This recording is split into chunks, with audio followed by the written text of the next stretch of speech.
The reduction of horizontal trig observations.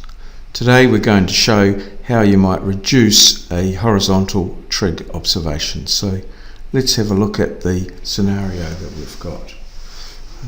We have interrogated the LINS website.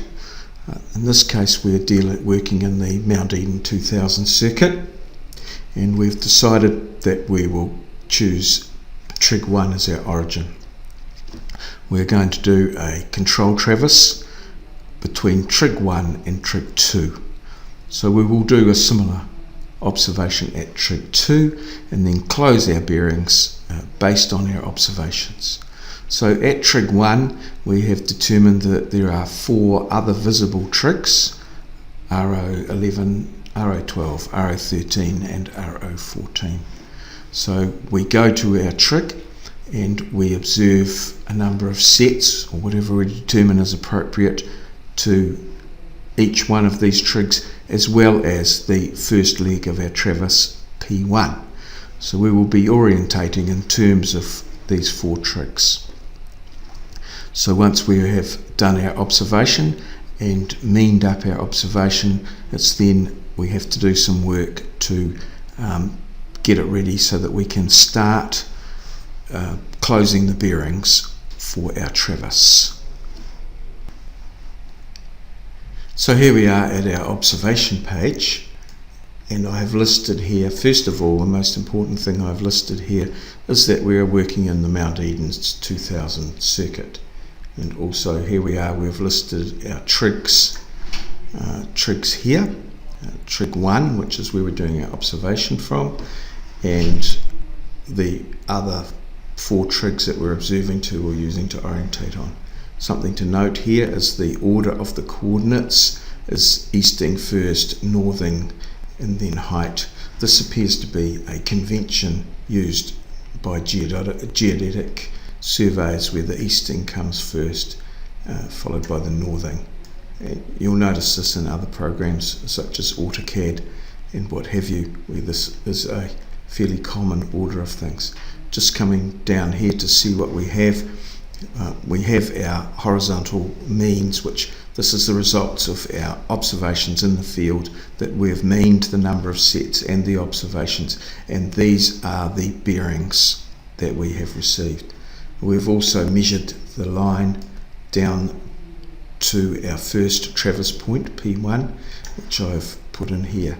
Note that we've also shown our height of instrument and the height of the target at P1, together with the zenith distance, vertical angle, and the slope, mean slope distance.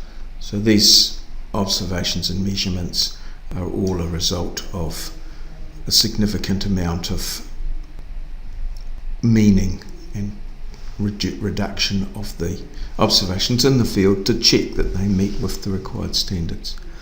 Now the first thing we're going to need to do is to actually calculate the join or the bearing and distance from Trig 1 to each of our trigs. It's important that we do this accurately because these are the bearings that we will be orientating on.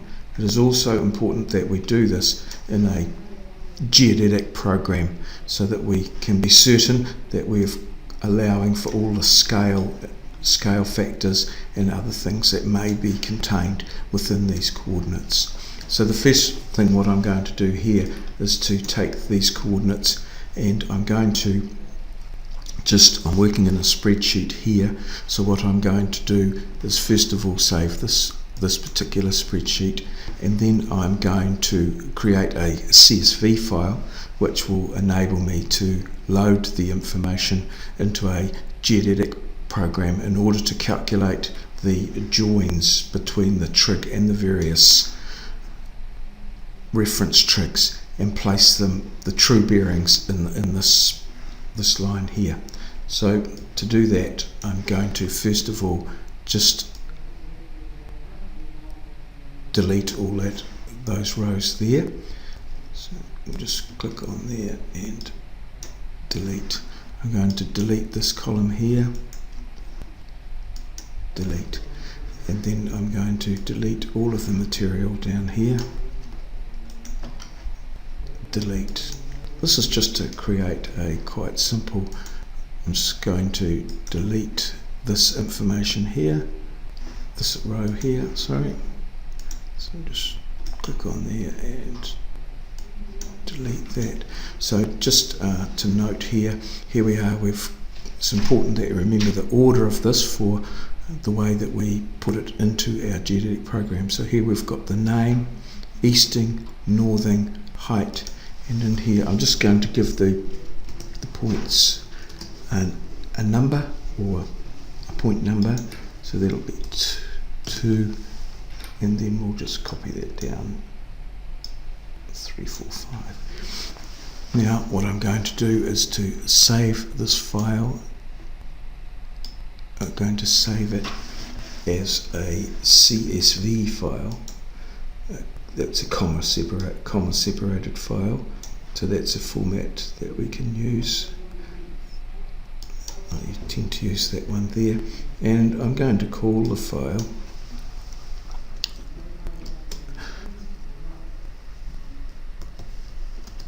parallel.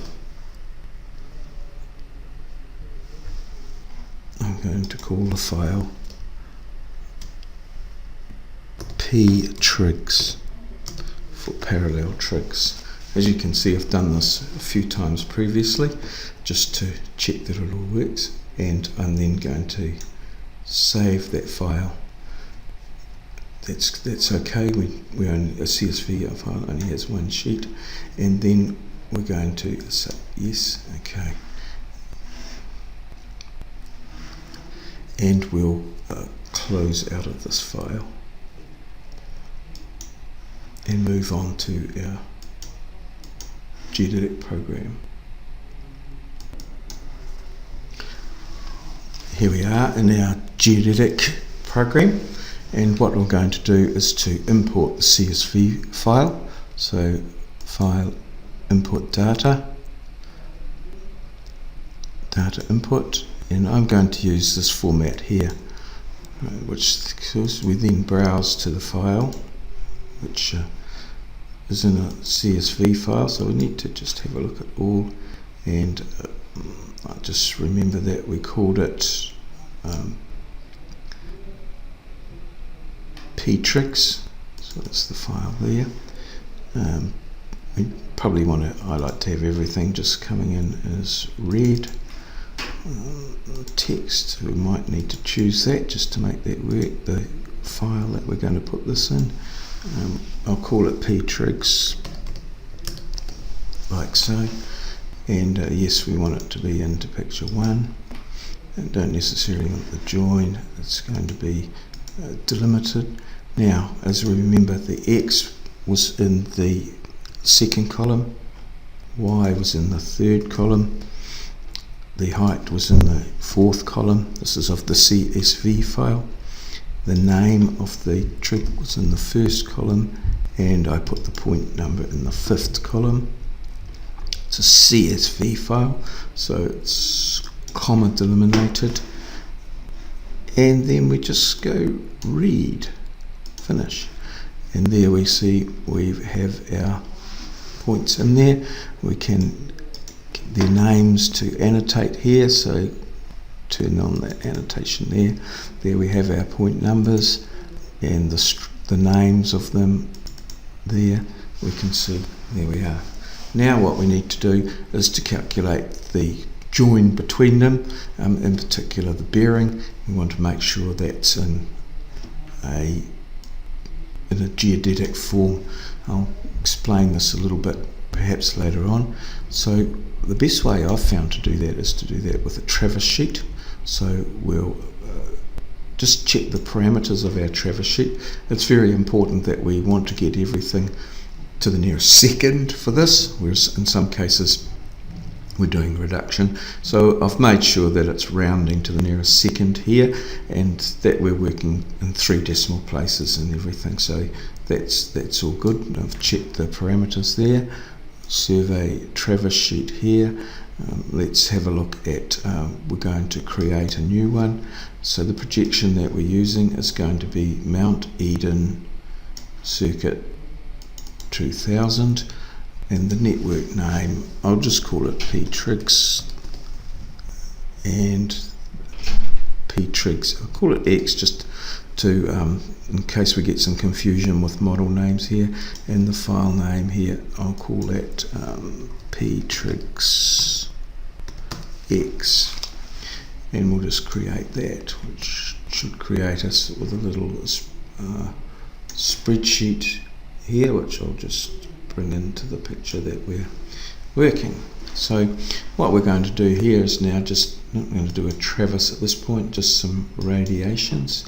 So, and our start point, which is going to be trig 1, so we accept that, and then we can just calculate our bearings and distances like so. So that's RO11, that's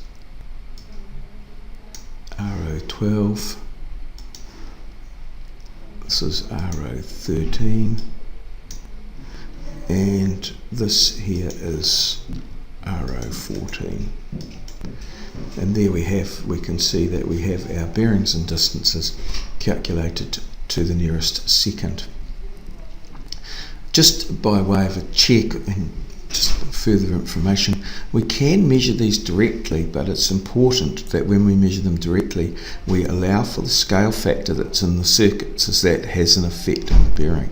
So in this particular program, we go to survey and we go to geodetics, and we're going to go projection bearing and distance measured, and we'll just put this little window in over here, and we can see then that if we perhaps want to measure from there, trig 1 accept, to RO1, restart, RO there, accept. Oh, I have to select the projection first, so it looks like I haven't selected the right one. Go like so, clear, accept, and accept.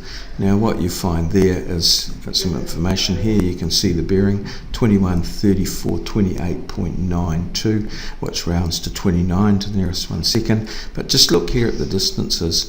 You can see it's giving a plane distance. Now this is the distance that you would get if you just calculated on a normal calculator without taking into account any scale of. That's what you would get between the coordinates there. But however, because we're in the Mount Eden circuit, we have a 0.999 scale factor, so our elliptical distances can be quite significantly different, and it's the elliptical distance that we use. So here we are, we can see the difference between the plane distance and the elliptical distance. Just some other further information down in here, some that's contained here, and the line scale factor there, which we can see is 0.9991861. So there we have it. We have our joins calculated. Now what I'm going to do now is I'll just try and bring up the Excel spreadsheet again, and I'll just file open the particular one that we want.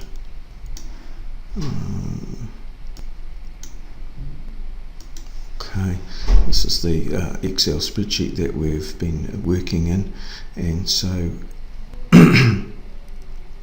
it'll be this one here, this one that we've got. So there we are, we have it there, and I'll just go to the second tab of what we have there, and try and get these on the screen at the all at the same time. So there we are. We'll just turn that on, and no, I don't seem to be able to do it, but you can see here that I've entered in the joins associated with the bearing. So 2134.29, and here we go, 2134.29. Let's just check. We've got that one actually in there twice somehow, but let's just check this other one, 321.1501. Just back to the thing there, and 321.1501. So there you are. We have calculated the bearings or the joins between the trigs, and we've put those in here. It now remains for us to do a little bit of reduction just to work out what's going on here and see how good our observations are. So having put the joins in, you can see that to get this value here, we have to add that 21, 34, 29, we add that to 0, 0. So that would be the main one that we're orientating on. If we take 0 away from that, of course we'll get that. So we take 34.0554 away from this value here to get 21, 34, 33. Similarly, we move over to these other known trigs. We take 176.1148 away from 197.46.15 to get 21, 34, 27. And 299.41.31 away from 321.15.01 to get 21, 34, 30. Now you can see that these are all a little bit different, as you would expect. And then what we do is mean them. So here we take the mean of these four, and as it turns out, it's 21, 34, 30.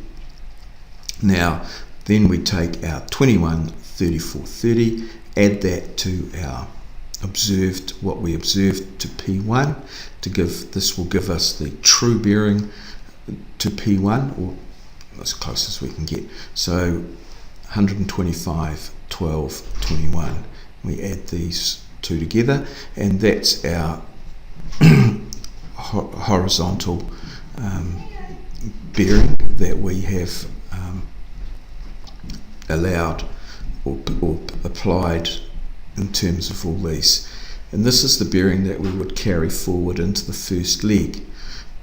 Once we have closed onto the second trig that we've got, we close onto the second trig, we can then work out the misclose in our traverse and apply it. So there is a further calculation to go to apply our traverse misclose by traversing from trig 1 to trig 2, and that will go in here, and that will be the subject of a further video, as will the reduction of our slope distance shown here. So we can await those videos as they will come in due course.